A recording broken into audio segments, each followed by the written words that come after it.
LJ was born into the world as a healthy baby boy, and according to mom Maddie, he was as perfect as can be. But when he hit 19 months, they noticed he wasn't acting like himself. So LJ always is laughing. He is never crying.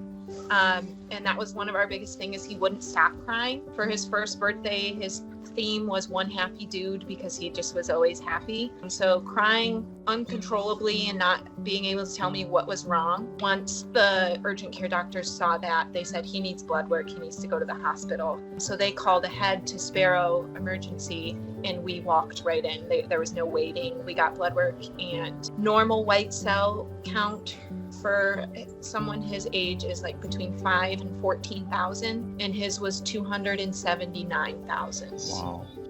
He was just full of cancer. Parents Maddie and Cody got the diagnosis from doctors on January 24th that LJ had the most aggressive form of childhood leukemia, acute myeloid leukemia, that had to be hit with very strong chemo for any chance of remission. I think as parents, you do anything you can for your kids. There was a lot of unknown, and the way that my husband and I think is knowledge is power, and so we just kept asking questions and researching and doing everything we can to understand what was happening to our son. There were a lot of highs and lows. There was promising news about LJ, then devastating news. He underwent his first round of chemo, which was 14 days long. So he completed 5 rounds of chemo and was in remission for 4 months before he relapsed. This past Christmas, LJ had a major setback and relapsed with the same cancer. And while getting treatment, he became sick with RSV and was transferred to Helen DeVos and put on a vent and oscillator. The doctor made it very clear to us that he wasn't sure if he was going to make it through the night. He was ventilated, and he had to relearn how to hold up his head. He had to relearn how to sit up. He had to relearn how to walk. He's just now been walking for a couple of weeks now by himself. He had to relearn how to swallow, how to eat.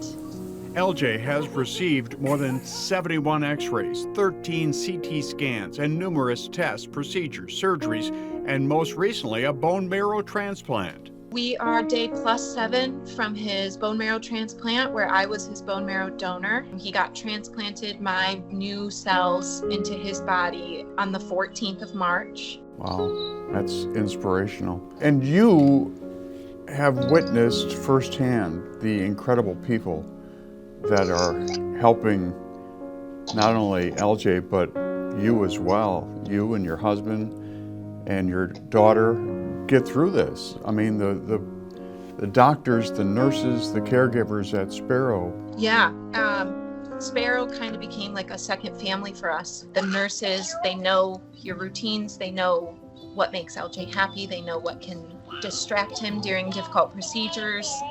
The doctors there, I trust them with everything that I have. Hi, LJ. Asking about you.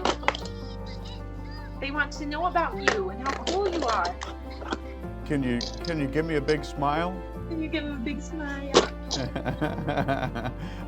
I've heard you. There it is. I saw it.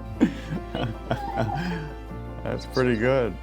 It meant so much to us that we got to be so close to home while he got his treatment. When we first got diagnosed, everyone was telling us, go to St. Jude, go here, go there. And we're like, we trust our doctors right here in Lansing. This little fighter, LJ, is the 2025 University of Michigan Health Sparrow Miracle Child for endless reasons. It really showcases everything that he's been through, and he is a true miracle that wants to keep smiling and keep fighting every single day to get past this and get through this the best way that we all can. And he really is a true miracle to be here today.